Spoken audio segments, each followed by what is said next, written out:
welcome to the podcast. Thank you so much for joining me. I know we're going to learn so much through this interview, so I'm going to dive right in. And first, let's start at the beginning. And for listeners who are meeting you for the first time, tell us about yourself and the work that you're doing inside of AI Workforce Alliance. Absolutely. Hello, everyone. I am in order. I am mom, a wife, a business owner, and then insert everything else that you could potentially put on my resume. I wear all of those hats at the same time. There's not one point in time where I'm wearing one at a time. So I like to say that I am directing, guiding, and advising my clients on where to implement AI into workflows to make their human abilities even stronger and also just get them to a place where they can actually decide where their time goes and what outcome is produced as a result. Hmm. Well, tell us a little bit. How were you drawn to AI, and how did you realize, like, I can make this a business? Yes, I was not drawn at all to AI, to be completely honest. I think it's very nice to just be blunt and honest and to the point. So I was not drawn to AI at any capacity. I actually wasn't even a technical person prior to 2020. I had quite literally failed statistics in college, and I'm not being dramatic. It was quite literally an F on the agenda. I found myself searching for a solution to navigate not having a maternity leave. I did not expect to not have a maternity leave. And so, not having any other backup plan in my mind, I Hmm. decided I could either panic or I could just get tunnel vision focus, laser in on a solution, and find a way to optimize and utilize anything that I had access to, including technology, so that I didn't have to choose between being a mom and having a paycheck. That was it. That was truly it. It was before ChatGPT. I would love to have said and tell a lot of the listeners and say, even back in 2020, I knew this was going to be big. I can't. I did not. I had no idea. It wasn't even registering or on my mind. I truly was just listening to a marketing podcast one day shortly after I was told that I wasn't going to have maternity leave. And I was Yeah. just listening to this podcast and trying to figure out how I could optimize my time better for the first Mm. 2 weeks with my newborn. And on that podcast, Jasper AI was featured, and the founder was talking about how he built an AI tool for marketers. And so I truly didn't even think about the fact that it was an AI tool. I just heard for marketers. And as a tenured marketer, I thought, I'm going to try this. There's a free trial for Right. 30 days. I have a solution. I'm going to use this as the vehicle to get me to my solution faster. Uh, I know that listeners can identify with so much that you have just already said, and many of them listen to this podcast because they are mom business owners, not business owners who just happen to be moms. But they too are many times non-technical and accidental entrepreneurs. And I think we all can appreciate that authenticity. But then that lends to you found some success with AI and you've, as a non-tech person, mom and business owner, you've been able to find success with that. So that is so appealing because I think so many women find themselves in that spot.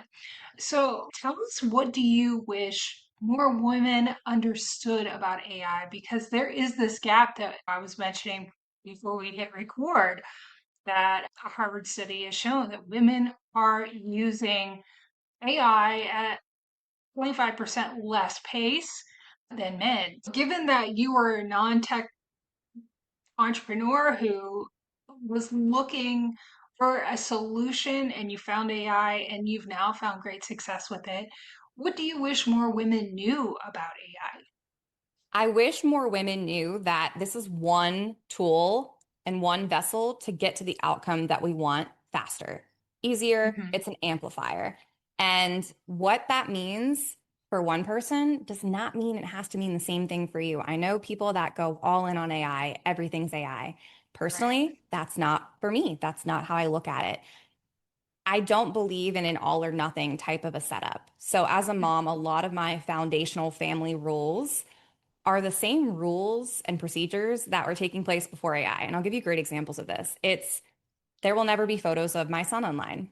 That was not an AI rule. That was a rule years and years ago that my husband and I determined before we even had our son. So when it comes to AI tools, I'm just going to abide by the same rules that I've already been doing with social media. And so I think for moms, sometimes I fear that we are thinking about every potential thing that could go wrong and planning for that because we know that we are responsible for picking up the slack and making sure that everyone stays safe and we want the best for our family. And so we just say no instead of being curious about how we can use the tool to a limited capacity and work within our means of where we're at from a technical perspective and from a use case perspective, because we're still, even though AI has been pretty mainstream for a couple of years now, we're still not Mhm. hearing enough diversity in the use cases and the applications. And that's because there's a large majority missing from participating in those use cases. But we don't move the needle unless we actually start to adapt this technology and open up more conversations about how using AI tools for these jobs and these tasks affects our overall role and our title and our experience and what that looks like. There's conversations that are missing in the room, and that's really Mhm. what's needed to continue to make the technology safe and applicable for everyone and just to be actually efficient with it, right? That's why I think that this conversation is so important because, and it just goes along with this podcast. I think so many conversations here happen that aren't happening on a larger scale, Yeah. specifically to women and moms. I think voices speaking to each other that women and moms can identify with and backgrounds that they or people that they go, oh, okay, yeah, I totally see myself in that person is Yes. really important. So, and I think you're spot on too about the fear. And sometimes one small fear can just kind of paralyze us. Yes. And we have to move forward and we have to move past that. So, what are some of the misconceptions, some of the other misconceptions that you're seeing among the entrepreneurs that you work with? So, maybe some of our listeners can go, uh huh, yeah, that's what I thought too. And what are some of the solutions to those fears? I would say a lot of the assumptions are just around the capabilities, right? These tools can Hmm. do everything or they can't do this. There's a very much black and white type of mentality of AI is going to be everywhere. It's going to replace everything. It can do everything. And it can't do this. It can't fix that. It's not even a solution that's viable. And there's a nice spot right in the middle that's actually true about this. And so, what I always coach my entrepreneurs on and my businesses on is you know your business. You know what it is really great at. You know where the cracks are that it needs to be improved. AI is an amplifier. So don't you dare apply AI to something if the foundation is not locked solid and there's already something working there, right? Focus Hmm. on the parts of your business that have problems that you as a human know how to solve, but you can automate it using AI tools because one, you created the process and or you know how the process is actually supposed to work when a human does it, so you can let an AI do it and know when it messes up.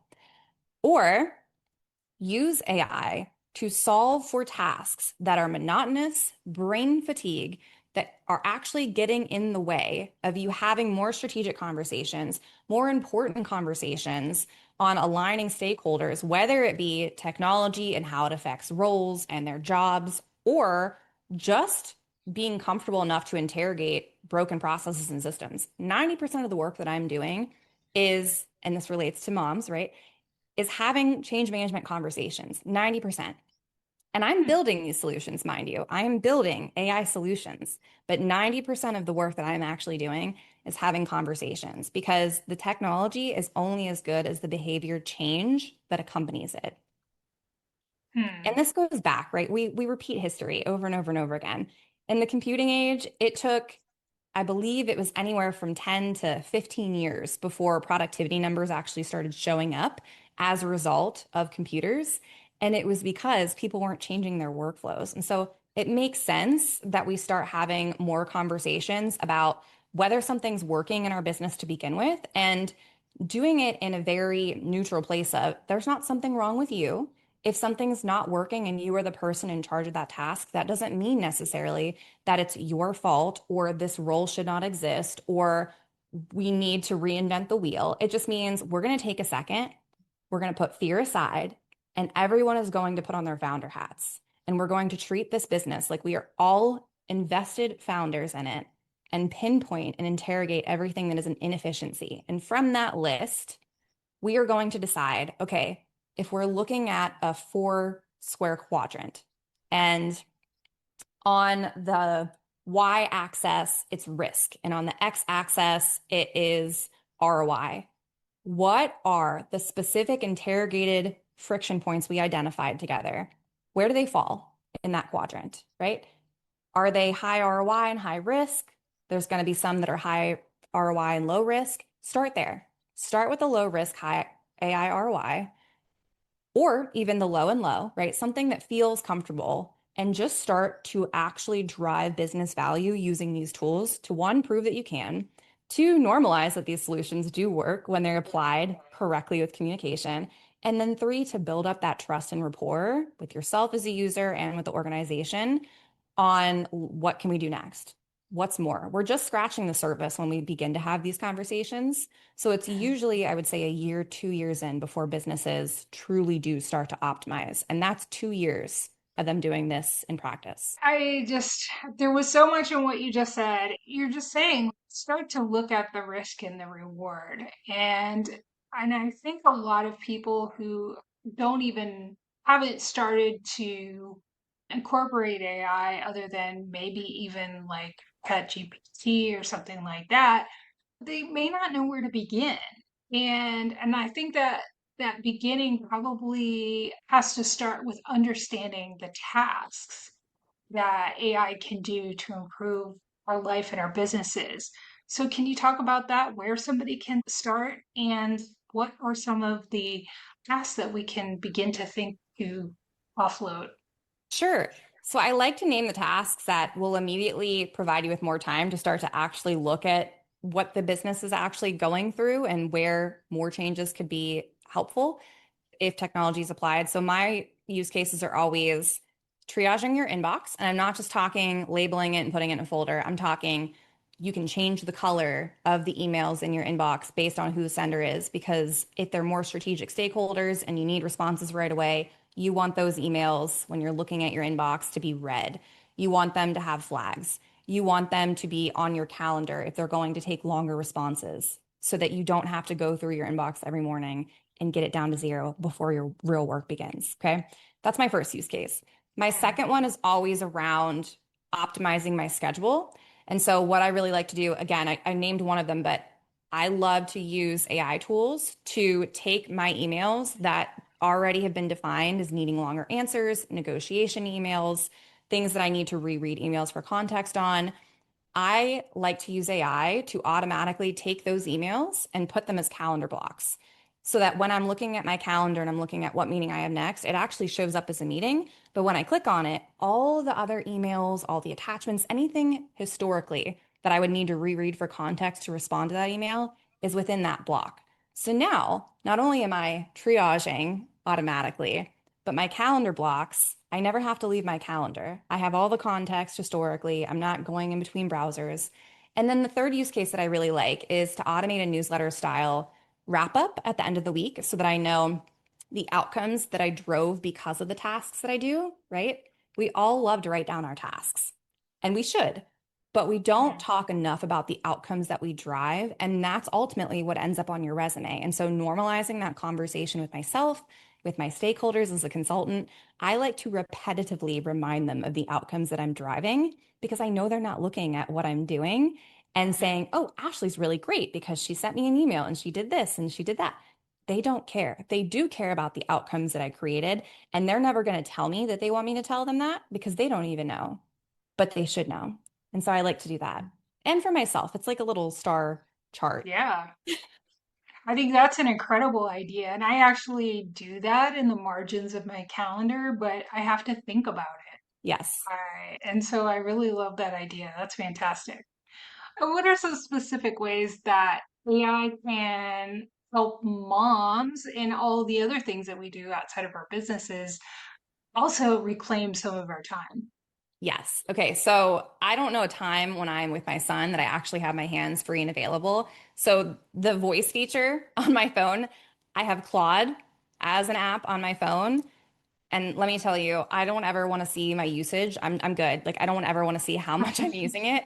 I never fear about my social media usage because I'm pretty much offline, but that usage I'm sure is out the window. I will use Claude just by pushing a button, talking to it like a voice memo when Mhm. I am at a restaurant, at the park, anything at all. I'll give you great examples too. I'm in a park. I know that I don't want to make dinner. I wanted to try a new restaurant, but oh, we have a 5-year-old. Our 5-year-old only eats chicken tenders and spaghetti and mac and cheese occasionally. So I'm like, okay, it's got to have something that he's going to eat and he's going to like. So I can't even go on my phone and look at the menu because if I turn around for 2 seconds, something bad's going to happen, right? I'm pushing the button and I'm saying, I want to try this restaurant. Can you tell me if any of these items are on the menu? It will talk back to me or it will just text me back, either way. And I know in seconds. Mm. We homeschool our son. So Mhm. he's very interactive when it comes to learning. He's a big arts and crafts guy, lots of imaginative resources needed for this child because you cannot explain something to him without creating it in the form of a craft. So we were teaching him about history the other day and the Statue of Liberty. And he started pretending like he was the Statue of Liberty and he wanted to create it. I have Uh-huh. absolutely not one creative bone in my body. So I tell Claude, I need to create the Statue of Liberty. I have googly eyes, popsicle sticks, da da da da da, right? I even took a Uh-huh. picture at one point because I was like, I don't even know what I have. I took a picture of my pantry, which mind you is in no shape or form to be seen by the human public, uploaded it and said, here are the materials I have. I need to build the Statue of Liberty. Tell me how to do this and with what material. And it created me a Pinterest style directive on how to do this. And it worked. So Wow. the possibilities are endless. I mean, last December, I used it to plan my trip to Disney because I had never been to Disney. I had the rides as an itinerary based on walking paths so that we could walk one time around Disney and hit every single ride that was a good ride in order. Snacks, reservations were already made. Food was already pre-ordered from the airport to Disney because I didn't want to pay Disney prices for a quick lunch that I knew everyone was going to end up throwing away anyways. So everything. I would say my challenge is always I ask AI before I go and try to find the answer on my own for quick, rapid needs, which are Mhm. 90% of being a mom. Just what's this? How about that? Why this? AI. I love that. And like you mentioned earlier, I think people have a very binary view of AI. Like it's black or white, it's all or nothing. And I love conversations where people talk about using AI as a partner, Hmm. as just another tool, not the only thing. I think we're so used to, in addition to the fear, doing things the hard way. Hmm. And it's just so important to even just consider the ways in which what is, like you mentioned earlier, what are the things that mentally exhaust you? And when you have little ones, almost everything is mentally exhausting. Everything. Everything. I remember those days. So I love a little insight into the ways that you can use as a partner in not only business, but also your family life, because we need both to be easier, not Yes. just business. So It's a yeah. skill set. It really is a strategic skill set. I go back to this story. So my first job, my first big girl job that was a salary was a front of house restaurant manager. And I came in for my shift one day and the owner was just beside herself. And she told me, I clocked in at 2 and she told me, I've been here since 10 a.m. trying to fix this freaking printer and I can't figure it out. And I was like, oh, well, I'm not your girl. I'm not technical. So I don't know if I can help you, but I'll Google it. And she's like, okay.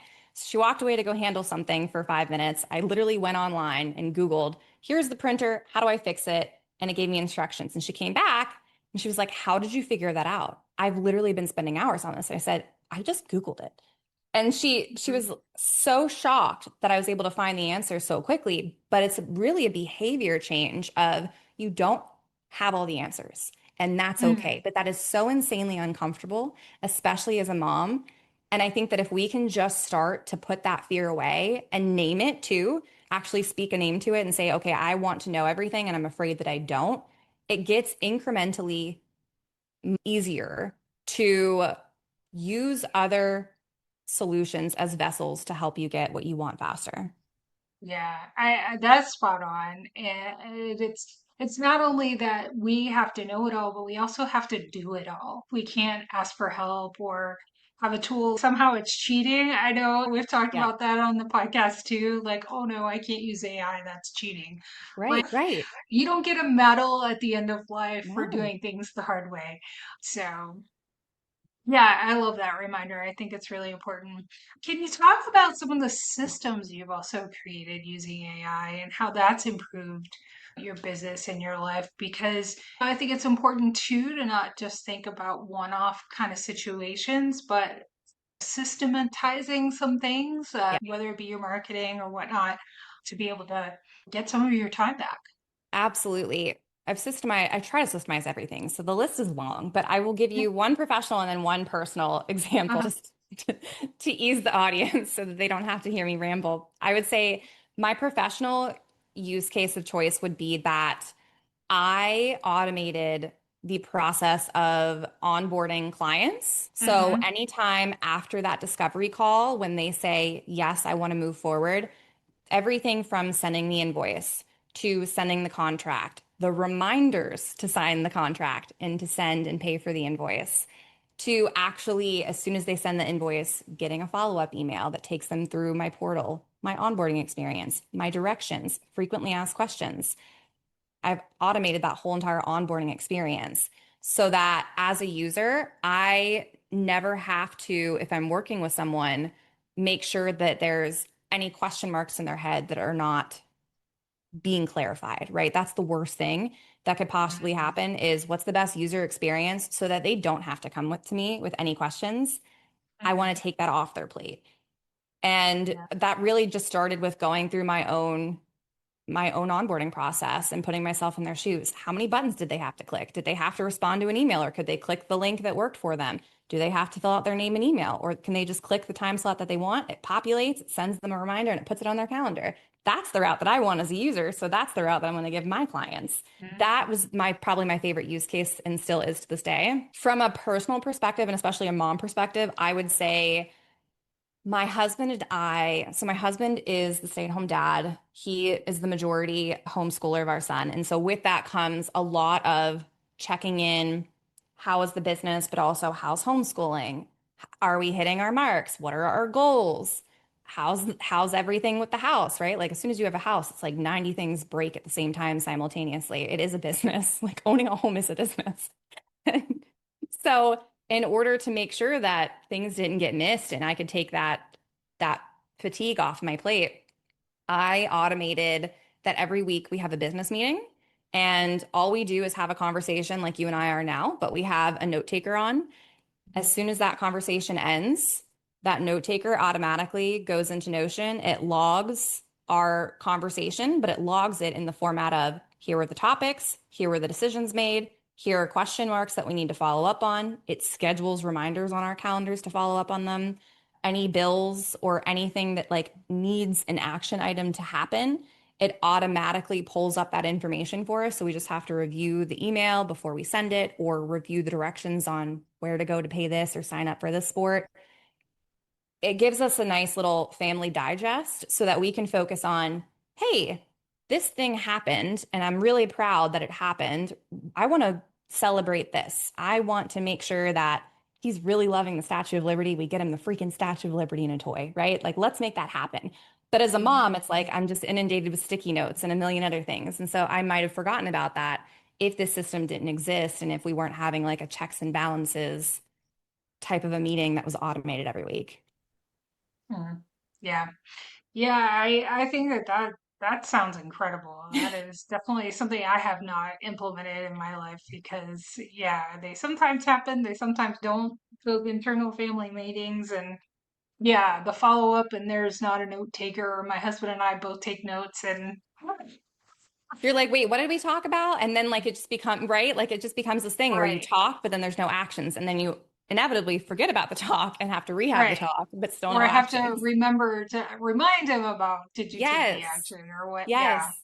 And it really No. helps too, I would say, to have a shared family calendar and email because Mhm. everything, every bill, invoice, sign up, all happens from that Mhm. email, as do the event calendars. So it makes Mhm. the note taking, the automation so much easier and Mhm. less of that monotony because before I did find myself in that position of reminding about the meetings. Yes. Yes. It's like, really?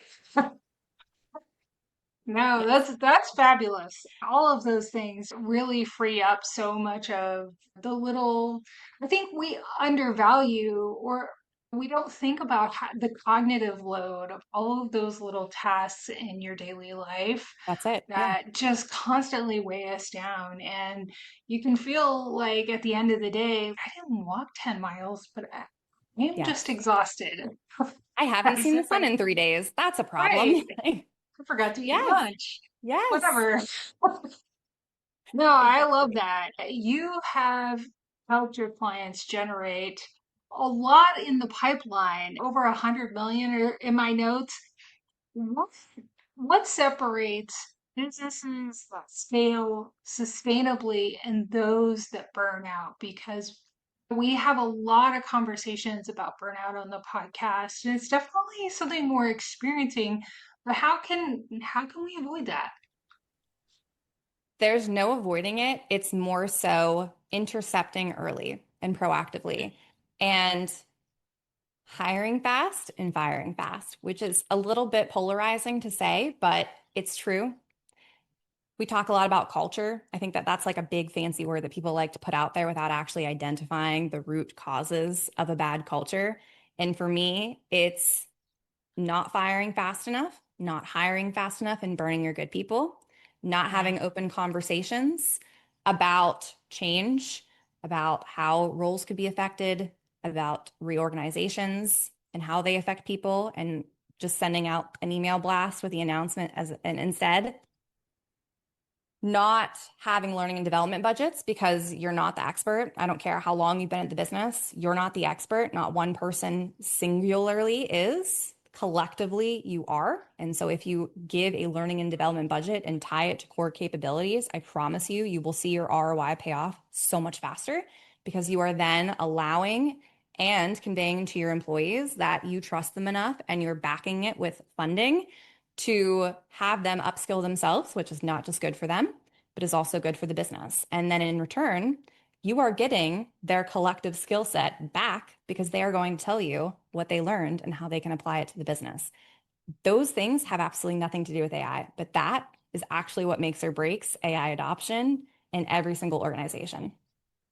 I think you're out of more than 250 episodes. I think you're the first guest that has mentioned having a budget for that development, that learning, because just because you're adopting it, let's say, constantly changing and evolving, and you need to be on top of learning how to best use the resources that you have or that are newly available. I have never understood this fear that you don't want to educate your team for fear that they will go elsewhere. But I think if you make that investment in them, that's just something that's going to create more loyalty. And like you said, you're also getting back that learning as a payback. Absolutely. And it also amplifies a problem that exists in lots of Mhm. organizations. How are core capabilities even assessed? How do people get bonuses? Do they understand how they get bonuses? Saying that it's based on performance is not the norm. What is a performance? How do you grade that? How do you quantify that? What are the opportunities that they have to get those experiences or to ensure that that performance is created? And so when it comes to AI, this is a great opportunity to use something, use the learning and development budget, use the time that we're in as an opportunity to fix that problem and figure out, okay, I'm going to give them a learning development budget and I'm going to tell them you can use your learning development budget on conferences, on certifications, on programs to help you learn how to use AI for your specific field and the tasks that you're doing. In return, I want you every single month to have a collective readout of what you're learning, how you're applying it, and then documenting the use cases and the ROI that you're seeing from actually doing what you're learning and share it out with the organization. And that will go towards X amount of core capabilities, which can be used for a bonus, which can be used for additional opportunities. If different roles open up that you're interested in, put a name to it because that's something that doesn't exist in a lot of places that should Mhm. already. And this Yeah. is a great way to make sure that it happens. There's so much there that I agree with you that most businesses don't think about. In addition, beyond the learning and the development is what are those KPIs and how do we define our roles and opportunities? I'm guessing that your insight into this is because you're seeing it with the clients that you're serving. Yes, Yeah. absolutely. I work with enterprises. So whatever you are seeing on a startup level, amplify that by 50 because there's just more people. So naturally, there's more change. And the more Mm-hmm. that you can have these conversations proactively, there's Hmm. no picture perfect rollout for AI adoption. But if you can start to proactively, before you even have an AI tool, just acknowledge what is working and not working with your business and then figure out a way to make sure that your employees get their feedback to you and they feel heard and they feel respected and welcomed, then start to develop a plan on how you're going to assess which AI tool they can use, take their feedback into accountability, put a plan and parameters around it. But it doesn't need to be, and it shouldn't be, we're not going to do anything. We're going to let them figure it out. And on the flip side, we're going to give them everything and allow Hmm. anything, right? There's a very fine line and a nice little middle ground in there, but you can't come up with it on your own. And you're never going to be able to move the needle if you're just relying on a few voices and not the majority. That is some really powerful insight. I know we're running a little short on time, and I wanted to be sure to talk about one thing that I keep seeing is this fear that AI is actually going to be replacing people. And I'd love to get your thoughts on how AI can actually empower us as entrepreneurs instead of creating this fear it's just going to replace us. Love this question because I'm asked it enough times that as I'm experiencing life, I'm always like, I'm going to remind myself whenever I'm asked this again to recall this memory. And so I would love to do that and then give you a more finite answer. I love my Diet Coke. I go to McDonald's frequently because arguably they have the best Diet Coke. Okay. And that's not a plug. They're not sponsoring this podcast. It's just my experience. Yeah. At McDonald's, you go in, and before you even get to the human, there's now a screen in front of you where you can click a couple buttons and then somebody will give you a cup, a human will give you a cup, and then you can go create your own Diet Coke concoction of your choice. Okay. I don't want to do that. I want to simply go through the drive-through, not leave my vehicle, because if I'm in the vehicle, I need to go somewhere that's not McDonald's.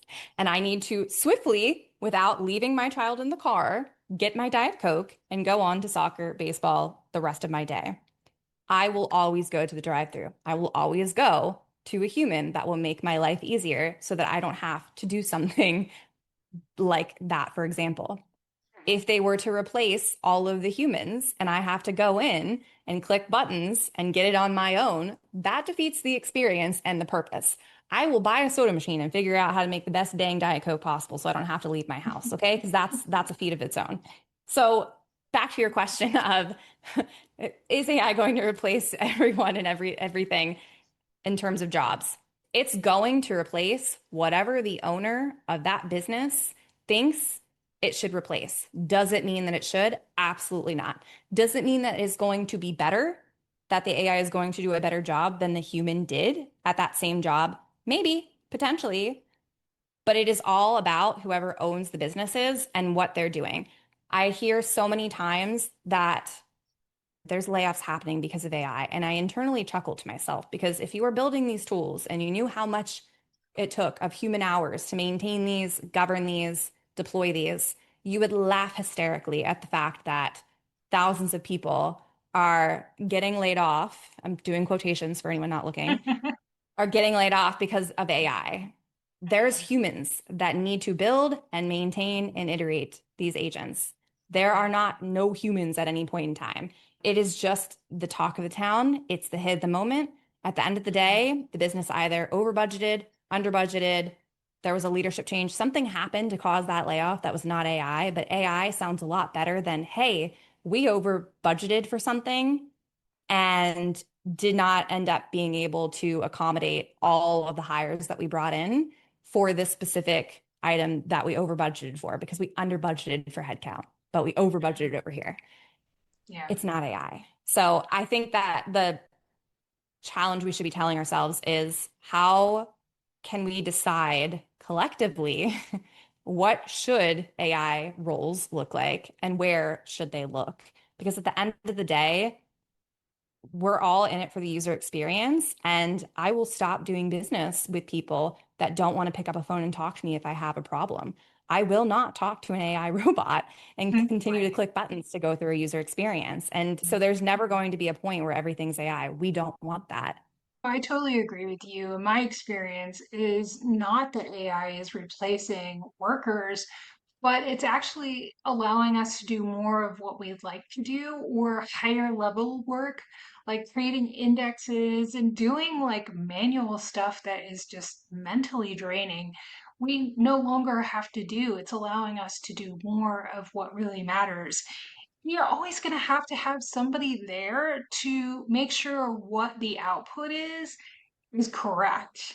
Yes. So you're going to have that expertise. And like you said, having someone that's going to be able to create the instruction Yes. for the AI to work. But I think ultimately, what we've been talking about all along is having that mental flexibility on how you can incorporate AI and actually implement it in your life. And that very skill alone, I think, will make you invaluable to anyone. Yes. Is to be that expansive thinker and use it as a partner. So hopefully that will begin to dispel some of the fears that people have about AI replacing them. I think it's a So control thing too, right? Like we want to yeah, be able to say, can it replace everyone? Can't it? Like we want to be able to control that answer. And at the end of the day, right. we can't control how a business treats its employees outside of AI. So we absolutely Mhm. can't control whether or not they replace everyone with AI. That shouldn't be the question. The question should be, does this employer that I work for know the appropriate use cases for AI? And if they don't, I need to keep that carrot in the back of my head and do with it what I want and decide whether or not this is something that aligns with my core values and whether it Right. is worth potentially the anxiety of going through these mental exercises of, are they going to lay me off because of this? How are they making financial decisions that could impact my role because of this? Mhm.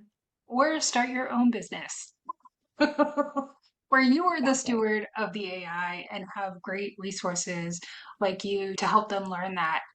I think I would be remiss if I didn't ask you at this point, what are some of your favorite AI tools that you're using that have helped you implement all of this? So I'm a Google shop. So Gemini, because it's embedded into my Gmail, my calendar, etc. Notion.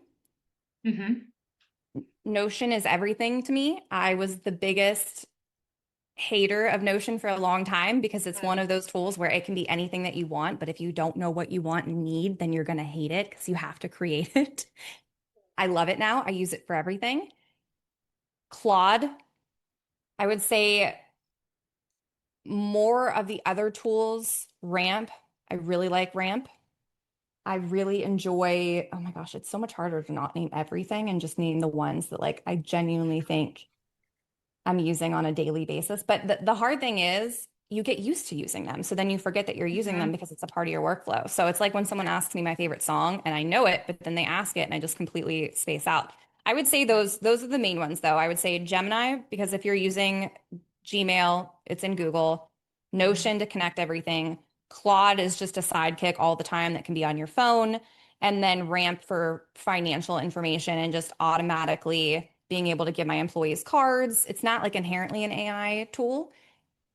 It's more of a financial tool, but the AI components of it I find extremely helpful in categorizing expenses, ensuring that subscriptions get canceled, because that's a very big issue when you're trying out different AI tools, notifying the right people, making sure that all the employees have their cards reloaded so that you're not having to send money and pay for every little thing that they might need, like giving them that autonomy, building that trust. Those are some of the best tools and the ways that I'm using them. Yeah. No, I love that. And where do you hang out so you know what's new and what's happening in the AI world?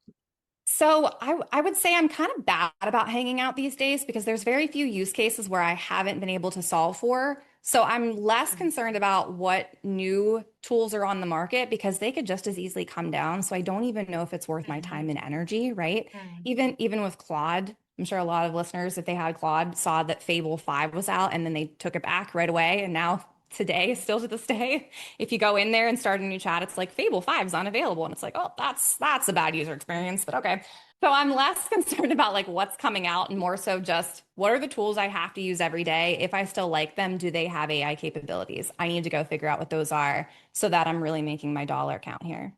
Yeah, it sounds like you're aware if you're meeting resistance somewhere, then you go look for the tool, which I think is it's probably very wise because if you're constantly I run into people who are constantly looking for the new thing and it's like drinking from a water hose, you know? And so I think it's wise to kind of try to control that and really focus on what you have unless you have a new problem you need to solve. I create weekly training 1 hour sessions with my team where we do share outs and they will come to me with different tools they've been trying out for specific use cases that they don't like. And if we like them, then we'll do a proof of concept with them and officially bring them on. But all of those sessions and all of those use cases and tools we went with were because we hated the tools we were using for a specific reason. And we Mhm. didn't want to spend money on the tool before we analyzed and evaluated a couple others. We went through two CRMs in 1 year last year, and it was a nightmare. But it was Hmm, because that we is a are lot. really, yes, we're really good at email marketing though. And so when those non-AI Mhm. tools were not doing the things we needed that we relied on, we had to Mhm. scrap them. And that's when we started evaluating Notion, which is not a CRM, but if configured correctly, can be and can be your hub connecting way more than that. And that's ultimately what led us to Notion. So it's more so just trying to keep AI in the back of your head and just evaluating, is this crap or is this good? Because I'm married to my tech stack and gosh, it's expensive every month. So I gotta love it. I gotta love the marriage with the tech. Before we Before we wrap up, I wanted to just ask you if there is a mom listening who's feeling overwhelmed and, like you said, wearing all the hats and wondering how she can keep growing without sacrificing her family. What would be one task that she could offload this week, or what would you want her to know? I would say immediately just anytime there's something that you have to do, instead of writing it down on a sticky note or trying to write it down on your phone, open up your app, like your voice memo app on your iPhone, on whatever tool you're using, and just say it. Speak it into the voice memo app, close it. It takes less time, which gets you back to whatever you were doing and doesn't allow you to get that fatigue change. And then additionally, take those voice memo apps, upload them into a Claude or a ChatGPT, whatever your tool of choice is. Ask it to create you a list, and then with that list, right, then you can work off that list or turn it into a different list, put it wherever you want it to be. But just initially working on spending less time physically writing the work that you have to do to get more time back to actually do the things you need to do, that's where I would focus my time. I think that's a really good recommendation. And I'm always suggesting people do time audits. Like, what are you doing all day? And I think that that's another process that you can do throughout your day and recording how you feel. Like, how is this task or this thing making me feel? Do you like it? Do you not? And if not, finding that tool or person to help you resolve that issue is just everything. Yes. So I love that. Ashley, it's been a great conversation. Thank you so much for joining me. Where can listeners connect with you and learn more about your resources and all that you have to offer? Absolutely. They can find me on LinkedIn. That's where I'm most active. Or if they are interested in seeing any of my information, free resources, they can visit theashleygross.com. I'm a sucker for giving away free education. So you can always sign up for my newsletter and just be inundated with tips, tricks, and education in your inbox. If you are interested in any of the frameworks, the strategy, the applicable ways that you can start conversations and identify good use cases, I do have the AI Work Week out for pre-order now, and it will be in Barnes and Noble on September 9th. So cool. I love that so much. And I talk to people all the time who are like, I found this book by a guy and it didn't resonate with me. I don't know, it's like in another language. So I'm excited that more women are entering the tech space like this and creating books and content around it so we can all start to go, oh, we can do that too. So Yes. thank you so Thank much you. for being that example. Thank you. And thank you for having me. Yeah, it's been a pleasure.